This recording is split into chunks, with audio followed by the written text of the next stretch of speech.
A little bit of what I'm hearing you say is that you have found a list of methods that you've sort of made your own, and the people you've worked with have made your own, discovered archetypes of the mind, which are associated to emotion. And these archetypes seem to naturally be something that people tap into, like this person who was playing for the soldiers.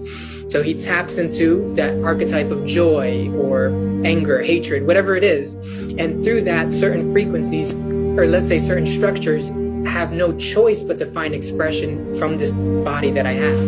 Yep. And so if he's able to tap into, it also reminds me of a lot of the Indian things that we know about their music and their expression of the Vedas, and how people tap into these samadhis, or these cities, let's say, which are these very specific state structures, which is their states associated to these really coherent structures, and they're able to create all these expressions, and anyone who reads that expression, assuming that they're receptive enough to it, will, let's say, to use a word that we've used, saturate that into the body until it becomes part of them, and they walk around, or I walk around this house, or I walk around the block with that new accompanying structure, which sort of brings light a little bit of why people read Psalms every day, for example, that there are these collective things that people have continued to put together because we've all sort of agreed, okay, this is the goal humanity's interested in, this is another one, anyone who wants to contribute to that goal, let's all focus our structures here. And so we've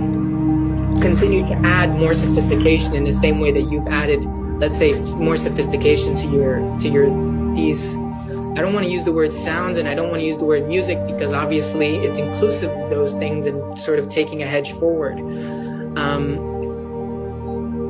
In sonico compounds that you've made. And so back to the question, which is sort of comes out of this, with that Neo Portal one in particular, which you seem to remember, did you take some of these basic fundamental structures to find the most fundamental structures that seem to find expression in a human being, and then put them into a track? Man, that's really well said. Those are really good questions. So I believe the track that you're referring to is Neural Teleportal. I think that's the one that you're referring to. Yes. Neural Teleportal is